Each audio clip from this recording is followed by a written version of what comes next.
Hello and welcome to day 4 of my week of 7 days of happiness in celebration of the International Day of Happiness, which was on the 20th of March, Harmony Day across the world, which is on the 21st, and the launch of my book, The Happiness Recipe.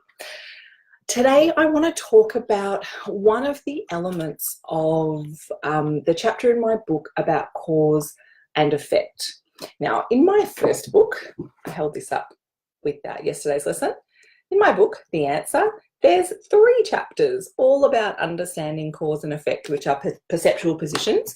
In this book, there's a reference to it too. So just to describe briefly, being at cause in your life as a perceptual position means that you feel like you are in the driver's seat of life.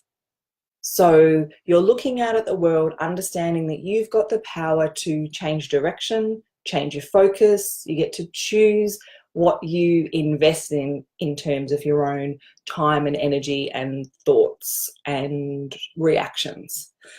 When we're at effect in our lives, it means that we feel like a disempowered passenger. So life is doing its wacky thing, and none of it's got anything to do with you. You just kind of have to take the twists and turns and live with it as best as you can. So understanding all of the parts of your life that are actually under your control is such an empowering thing to do. So in my book, The Happiness Recipe, Discover the Unique Ingredients You Need to Thrive, I have a chapter about cause and effect. And in that, I go through 5 decision patterns that I have identified that are the really common ones that get people stuck in effect in their life. So feeling disempowered, feeling like they don't have what it takes to create change. So I'm going to go through one of those with you today, and that is number 2 out of the 5 in the book, and that is the I'm not good enough story.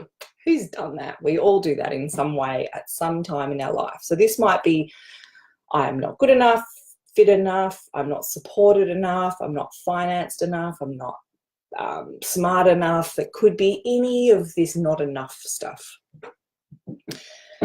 And sitting in not enough, so let me quote my own book. The whole idea of not enoughness is a self-perpetuating way of staying in effect, potentially for your whole life. So this is true, it's scary stuff.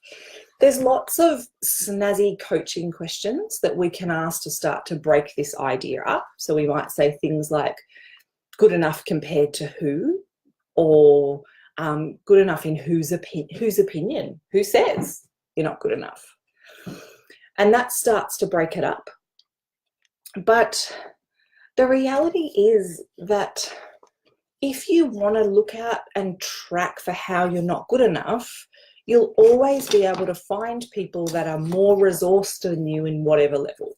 So if, let's say, you want to be an actor and you go, I'm not pretty or handsome enough, you're always going to be able to find an actor that you think is more attractive than you, right? So we can always do that. But if you actually looked, you'd also find someone that maybe had a really unique look that wasn't classically beautiful or handsome that's also been successful. So if we're going to track for how you're not good enough, I guarantee throughout the history of the world, you would find someone that had succeeded in the area you want to succeed in that started with less than you. Started with less money, no support. Whatever it is that you look at, I want you to really start questioning anywhere in your life that you're holding on to this idea of not good enough as a way of staying stuck in circumstances that you don't want to be in. Really question it. Really question it. So you can break it up like good enough according to who. Honestly, most of my clients, it's more of an internal thing. So they think they're not good enough based on their own thoughts about themselves. But if we get really, really honest about what we want to feel good enough for, we might want to feel good enough for a particular job outcome, a relationship outcome, a financial outcome, a health outcome.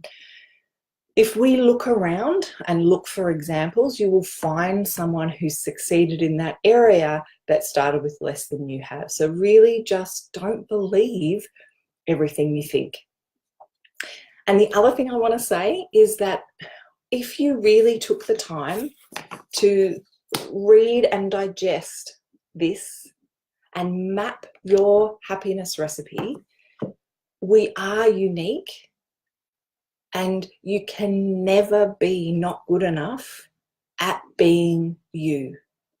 I could be not good enough at being you because I've got no idea how to be you. I don't know what enlivens and inspires you. I don't know what your values are. So I wouldn't know what to prioritize if I was trying to be you.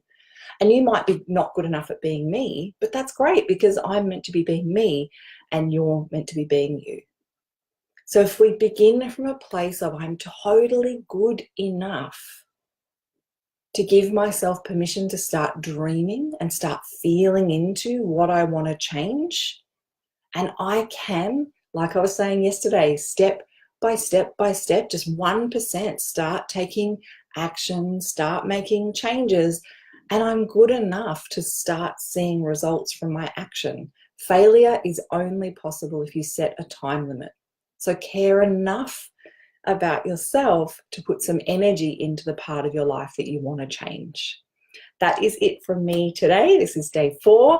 I will be tuning in with you tomorrow for day 5, potentially at my book launch. I'm having a physical book launch in my hometown tomorrow, which is Sunday the 24th of March 2019.